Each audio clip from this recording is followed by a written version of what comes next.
ingin sempurna maka sempurnakan dulu wudunya. Awas, hati-hati bu ya, bu. Lihat baik-baik. Kata para ahli hadis, kenapa Nabi mengajarkan wudu dulu? Padahal orang ini yang salahnya sholatnya. Kenapa wudunya yang diajarkan? Kata para ahli hadis, ini menunjukkan ada kaitan antara wudu dengan sholat. Kalau orang benar wudunya, pasti benar sholatnya. Kalau orang wudunya salah, akan berdampak pada tidak sempurna sholatnya. Silahkan ibu cek, anak ibu wudunya seperti flash, cepat, kilat.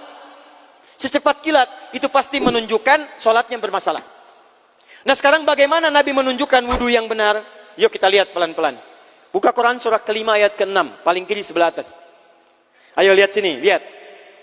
Kata Nabi, kalau sholatnya ingin sempurna dimulai dari wudu. Ya ayyuhalladzina amanu, kalimat wudu dibuka dengan kalimat iman. Idza qumtum ilas shalah, kalau kamu ingin sempurna dalam menunaikan salat, faghsilu wujuhakum, maka mulai dengan menyempurnakan wudu. Lihat baik-baik, saya tidak bermaksud mengajarkan, hanya mengulang kembali apa yang kita pelajari. Yang pokok dalam wudu itu ada 4. Sisanya sunnah.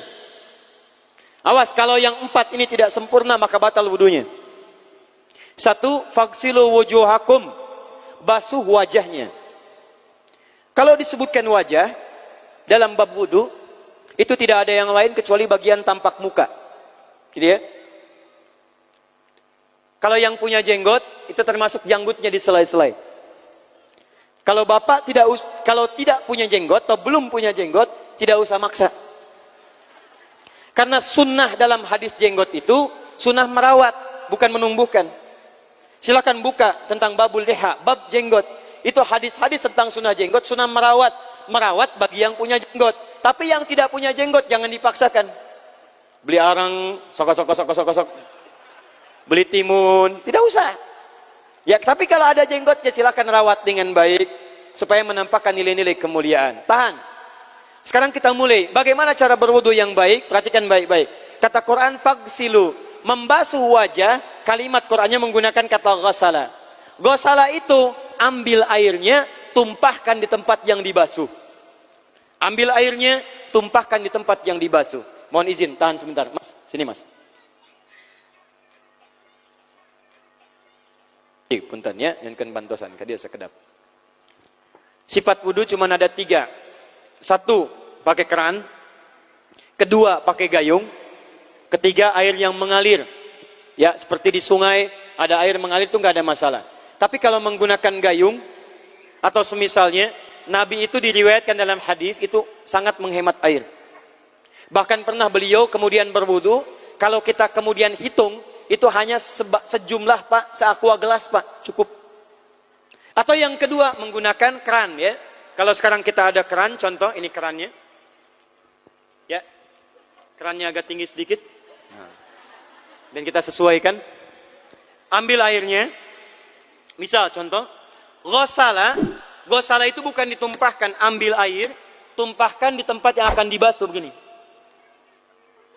Yang telunjuk itu kemudian menghapus atau menghilangkan kotoran di sela-sela mata, contoh. Yang jempol menghilangkan kotoran di sela-sela telinga bagian belakang di sini. Ya. Kalau misalnya saya mulai ambil airnya, kemudian saya tumpahkan di sini, yang telunjuk membersihkan di jari-jari di sini, di sela-sela mata. Yang jempol kemudian membersihkan di sela-sela di bawah telinga sini. Kemudian di selesai. 1. Tahan sebentar ya, ini praktek dulu sebentar. 2. Wa aidiakum ilal marafiq, ini yang sering keliru. Dan tangan sampai siku. Ingat, tangan bahasa Arabnya yad, yadun. Tapi dalam ibadah itu selalu diberikan batas. Misal, ini kafun. Ini asabi'. Ini sampai sini ruslun. Sampai sini, Bapak Ibu sekalian, ini namanya mirfak, zamannya marafik. Sampai sini katif. Dari sini ke sini itu yad, tangan. Dalam bab salat, bab wudu, bab ibadah, tidak pernah Al-Quran dan hadis menyebutkan tangan kecuali diberikan batasnya. Contoh, kita saat akan takbir, Allahu Akbar. Lihat An-Nasai nomor hadis 886. Kata Nabi, fawadu'a kaffahul yumna. Maka orang salat itu meletakkan telapak tangan yang kanannya alal yusra, di punggung yang kirinya. Jadi begitu takbir Allahu Akbar, yang kanan meletakkan di punggung kiri. Apa batas meletakkannya? Cuman sampai 3. 1, yang telapak ke punggung begini, jadi boleh begini. Yang kedua, pergelangan ketemu pergelangan begini. Rusgun ala rusgin. Jadi begitu takbir Allahu Akbar, ini boleh. Tapi nggak usah diukur Pak ya, jangan telat. Allah, pas cepat. Boleh nanti lebih sedikit ke sini. Yang tidak boleh, awas, ini dilarang dalam hadis. Yang tidak boleh kata Nabi, jangan engkau bersedekap seperti orang sombong. Kata para ulama bagaimana? Ketika tangannya bertemu dengan mirfaknya begini. Ah ini awas, sedekap yang dilarang, hati-hati. Kadang-kadang ada orang menes ke puncak subuh-subuh sholatnya begini. Ya, awas nih. Cuman 3 kalau tidak begini, begini atau begini. Dan saat mengangkat itu cepat Pak. Hadisnya cepat. Fawadu'a. Fa itu di ilmu nahu harfu atfin rabitin baina syai'aini bila hudud. Huruf yang menyambungkan 2 peristiwa tanpa jeda, cepat. Jadi antara mengangkat dengan meletakkan langsung angkat Allahu Akbar. Tidak ada gerakan lain. Maaf, saya tidak bermaksud menyalahkan. Saya alhamdulillah ada koleksi 1235 kitab hadis. Saya mencari gerakan dari ngangkat ke meletakkan begini, tidak menemukan gerakan lain. Karena itu jangankan hadis-hadis yang sahih, di kitab hadis palsu pun pemalsu hadis tidak tertarik memasukkan hadis ini. Saking jelas, jadi saat mengangkat langsung begini. Kenapa saya penting terangkan? Karena ada sebagian saudara-saudara kita merasa tidak enak, Ustadz, kalau saya takbir masa kiri duluan, sedangkan kiri kurang bagus, yang bagus kanan. Saya mah pengennya begini aja lah, begitu takbir kanan duluan baru tutup dengan kiri. Jadi begitu diangkat Allah, kanan masuk, kiri begini tutup. Kadang-kadang kaki naik dikit. Nah itu maaf, saya tidak bermaksud menyalahkan, tapi saya belum menemukan hadisnya. Dan pemalsu hadis pun tidak tertarik memalsukan hadis ini karena saking jelasnya angkat tutup. Jelas ya? Nah, sekarang lihat sini. Dalam bab wudu, bahasa Qur'annya mengatakan wa aidiakum ilal marafiq, dari tangan sampai siku. Ila dalam ilmu nahu harful ghayah, huruf yang menunjuk pada tujuan, batas dari ke. Ana minal an sa'adhab min Menes ila Bekasi.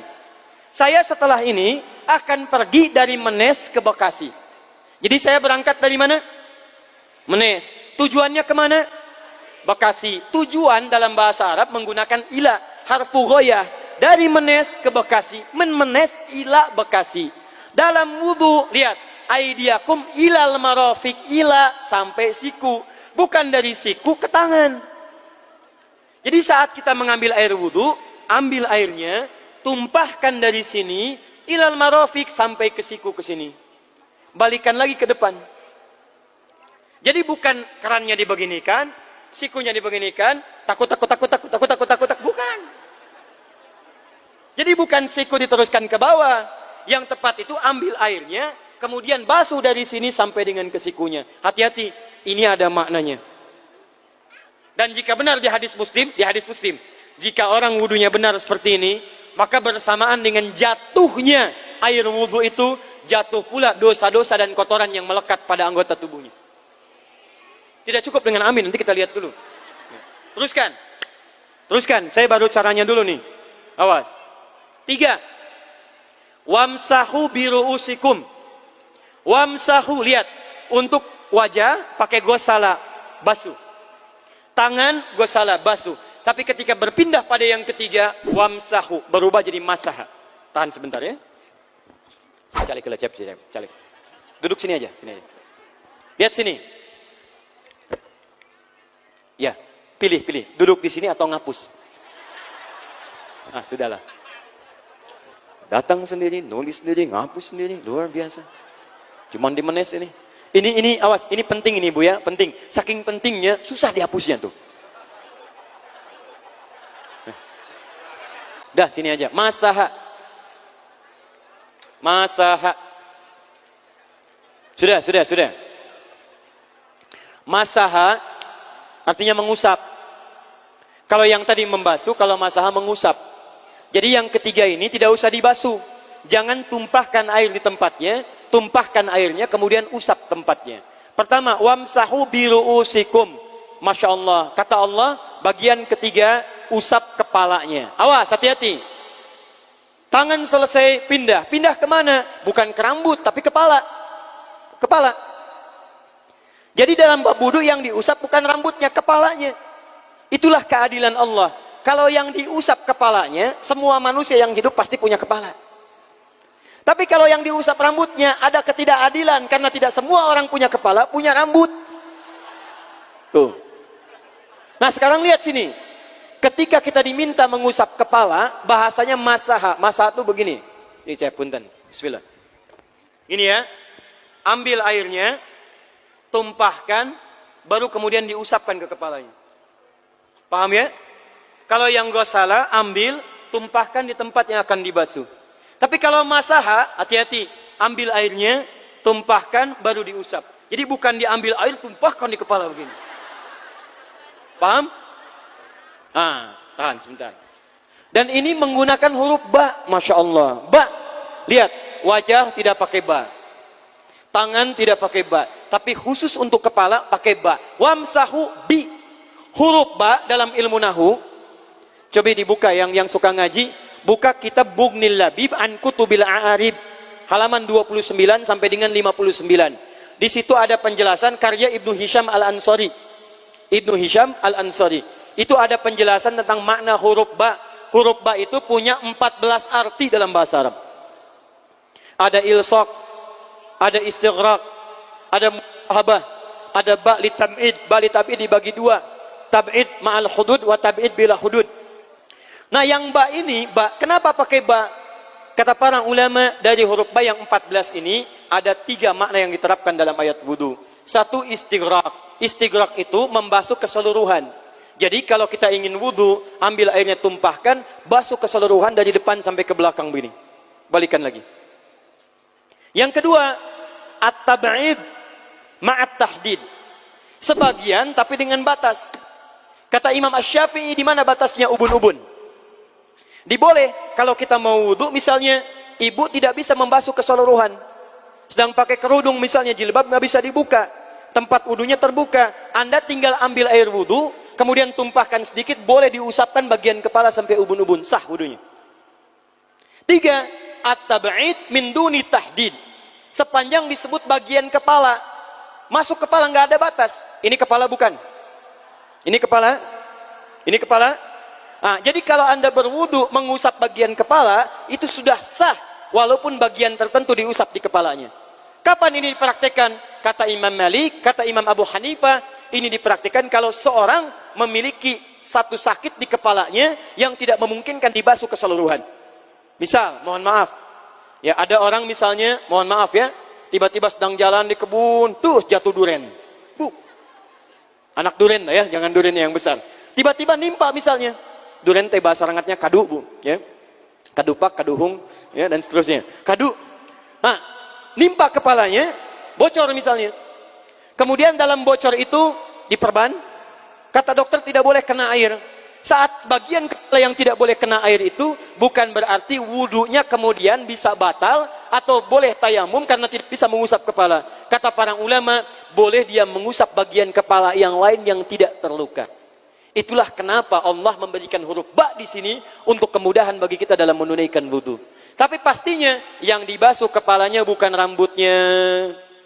Jadi kalau ada laki-laki sudah dandan, sisiran, rapi, tiba-tiba keran dibuka, yang diusap cuma rambutnya, ulak. Nah, itu batal wudunya.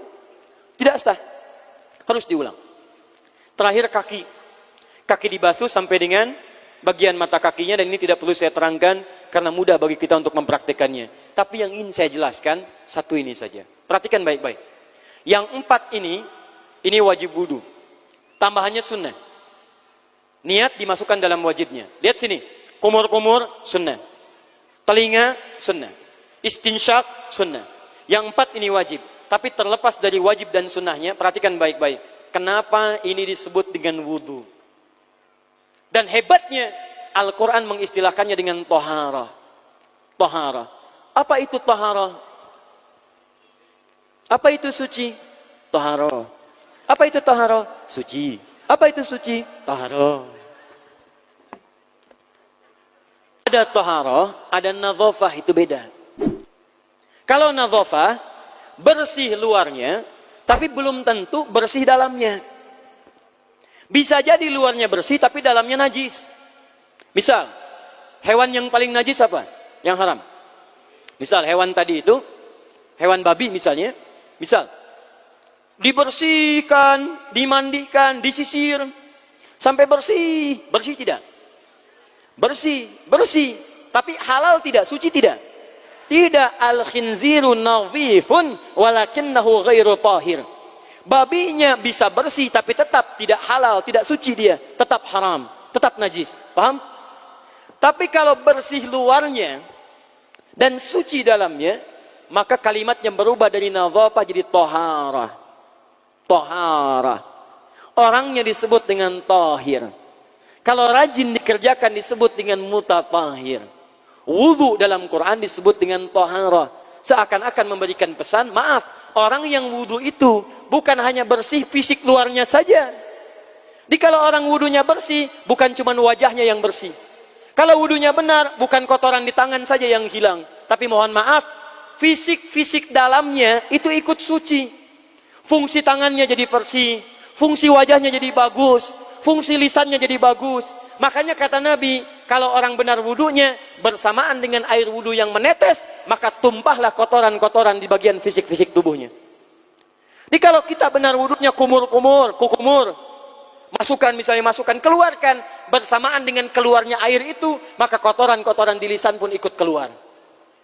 Tangan dibasuh, bersamaan dengan dibasuhnya tangan, fungsi tangan yang kotor-kotor itu ikut hilang. Hadis Muslim. Makanya orang yang setelah selesai wudu dia berdoa, apa wudunya? Apa doa wudunya? Asyhadu an la ilaha wa asyhadu anna Muhammadan Allahumma minat waj'alni minal, lihat sini, minal mutatahhirin, minat tawabin. Lihat. Bapak Ibu kan baru wudu, tapi kenapa doanya selesai tobat? Allahumma ja'alni minat tawabin. Ya Allah, jadikan saya termasuk orang tobat. Kita kan baru wudu, kenapa doanya baru selesai tobat? Sedangkan tobat itu mengakui kesalahan, menyesali kesalahan, dan berjanji meninggalkan yang salah, mengganti dengan yang baik-baik. Makanya kalau orang wudunya benar itu, begitu dia kumur-kumur, dia ingat kesalahan apa yang dikerjakan oleh lisan ini. Jadi begitu kemudian ditumpahkan airnya, hilang kotorannya.